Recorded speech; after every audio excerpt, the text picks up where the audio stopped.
She hadn't felt a real romantic spark in a year, it felt like. Another night, another shitty date. He was okay. Like the rest of them, unimpressive despite trying to make his best impression. Of course, every now and then she'd have a potential suitor who had practically given up, and were then too raw and honest, and typically a little depressing. Kimberly was in her mid-30s and trying to deny the fact that she had given up on love long ago. After the one serious relationship of her 20s ended in infidelity and heartbreak, there had been little signs of hope in the sea of potential fish.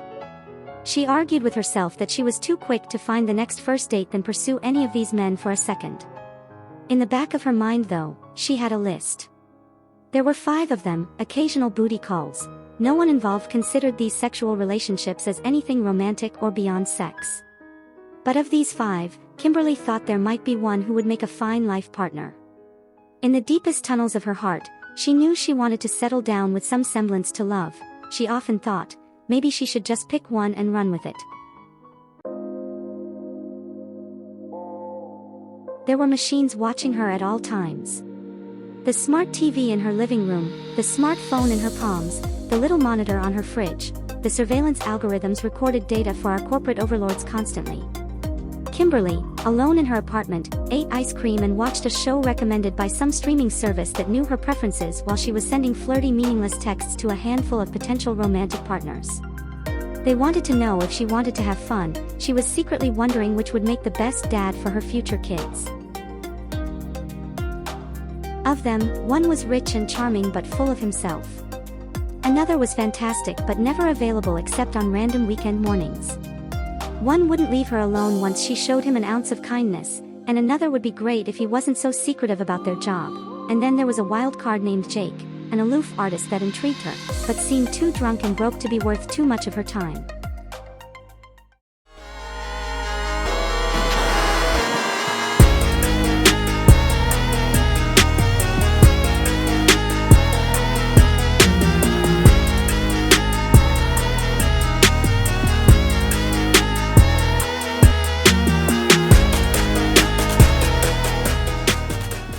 Several days later, an older serious man in an expensive suit approached Kimberly outside of her apartment in the early evening hours when she got off work. Kim James. Her heels stopped. She glanced over, apprehensive. Yes. May I have a moment of your time? If you let me talk, I can compensate you. And if you agree to move forward, there will be further compensation. This isn't a sex thing, is it? I'm not a hooker. He shook his head sincerely and she eyeballed the lanky pale man. Can you buy me some coffee then? There's a place up the street. He grumbled. Splendid. At the coffee shop, they sat at a small circular table. All right. Kimberly sipped her beverage. Let's get to it. What's your deal? The mysterious man nodded and also took a sip. Forgive me if this is too forward, but am I correct to believe you are a woman with several potential suitors? Suitors? She repulsed. I don't like that word. But, okay, who are you again? Too forward. He remarked to himself, before hunching inward. I am a representative of a technology company involved mostly with research and development. Myself, I know nothing personally about you, other than that my superiors believed you would be an optimal candidate for an experimental dating tool. Cutting-edge stuff. Her eyebrow twitched. And how did this company get this information about me? Oh, I'm sure you agreed to the terms and conditions with some app or another without reading the fine print. Was I incorrect? You do not have numerous suitors? Please stop using that word. Kimberly took another sip and corrected her posture. I won't lie and say I'm not intrigued. You've got until this coffee is gone to convince me of whatever it is you're getting at. Didn't you say something about compensation? If you participate and fulfill all the requirements, then we can offer you $20,000. Bullshit. The money is to assure you keep company secrets, that's all. I can give you a check for $5,000 now if you agree to participate and do not tell anyone about our conversation today. The rest is yours when you complete the live assessment. We can even wait a few days for the check to fully clear, so you know we're legit. And who are you again? I represent a tech company mostly involved with research And development, right. The name of the company is on the check. He took an envelope out of his coat pocket and handed it over for the woman to examine. Am I allowed to ask what the experiment is exactly? Our legal department requires that you sign some release forms first. Another envelope was removed from his jacket. This one was more densely packed. You can take a few days to look them over if you like.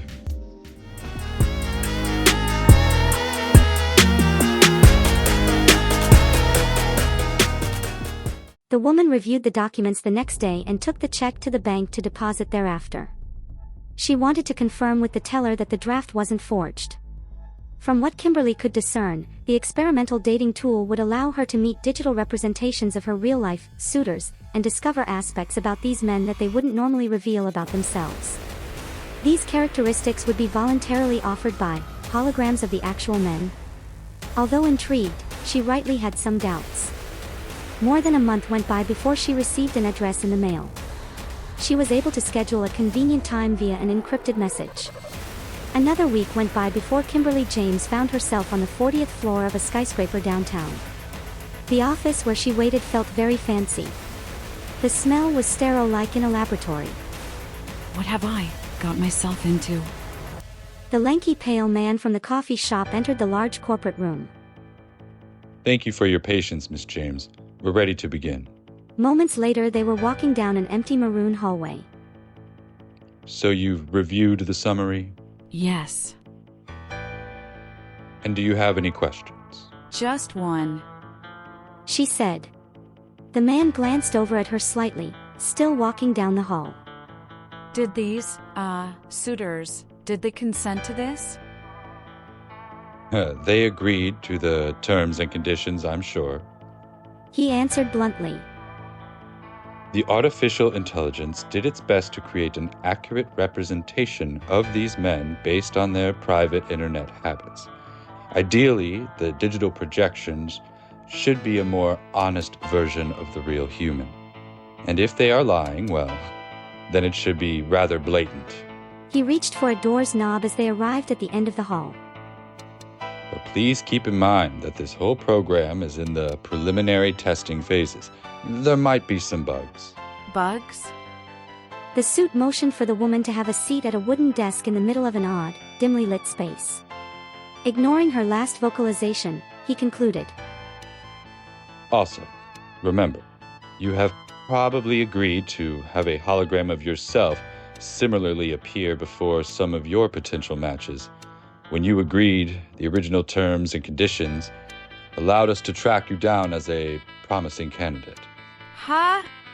By the time that information sank into her brain, the man had exited the room having said, Good luck. A loud, icy feminine voice soon echoed from a hidden speaker. Good afternoon, Kimberly. How are you feeling? Hesitant, she finally spoke. I'm good. Thank you. Marvelous. The voice chimed. Let's get started, shall we? Our first suitor today is Rick. Suddenly, the room became brighter and the glowing visage of her rich and charming friend Rick appeared suddenly. Although it's somewhat expressionless, she was shocked by how realistic the digital projection appeared. Whoa. And does this gentleman look familiar to you, Miss James? Yes. Very good. Replied the voice. You may proceed. Let us know when you would like to move on to the next prospect. Are the instructions clear? Yes, ma'am. Startled, she gaped across the empty desk at the hologram, saying nothing for several dozen seconds. So, you're really Rick? You could say that. The replica immediately replied. I'm just as successful and as big, maybe even bigger than the real Rick. She was shocked at how much it sounded like the real thing. It even imitated Rick's mannerisms in a weirdly accurate way. So success is what's most important to you.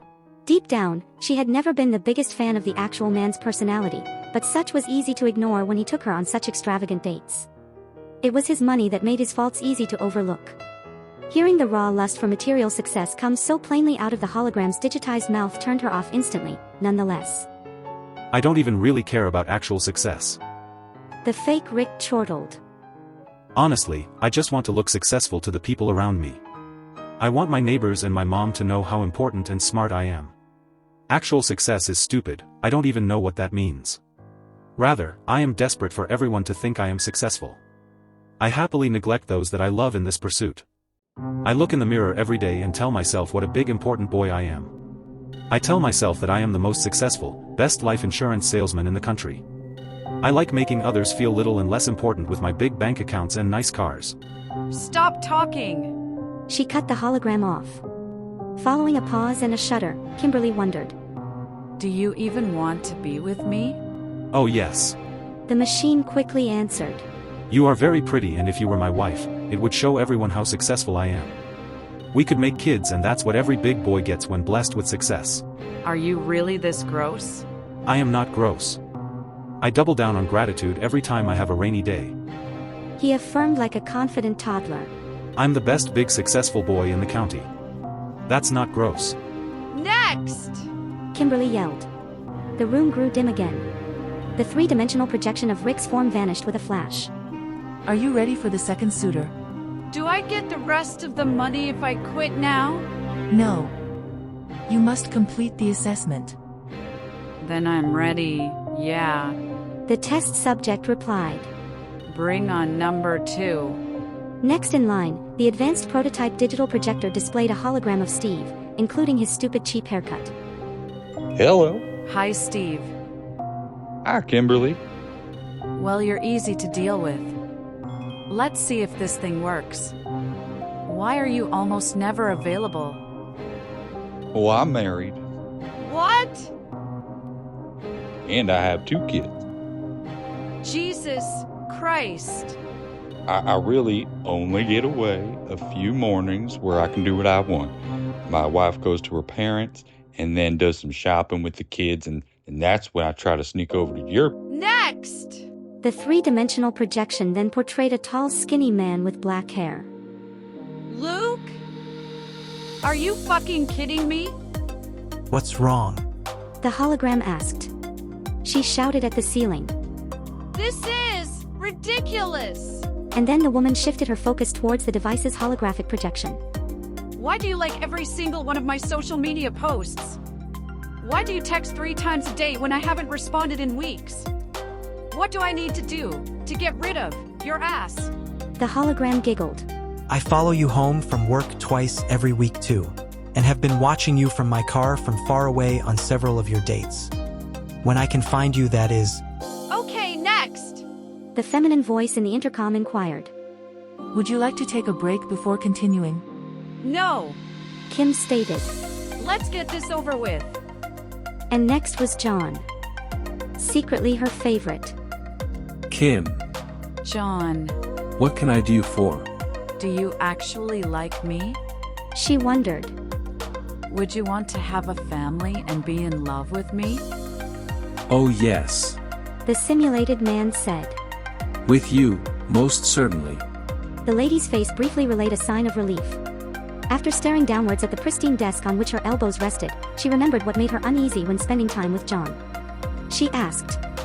What's your job, Johnny? Weapons manufacturing. I'm pretty sure my company is responsible for at least 100,000 civilian deaths in the Middle East, and then a couple 10,000 more across several undisclosed territories. Okay! I'm done here! Are you sure? The woman on the intercom was quick to interject. There's only one suitor left. Agitated, Kimberly grumbled. Fine. Let's do this.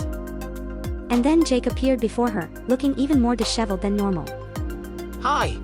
Jake. So what do you have to tell me? Are you a drug addict? I have some mild alcoholic tendencies, and I may or may not use marijuana frequently.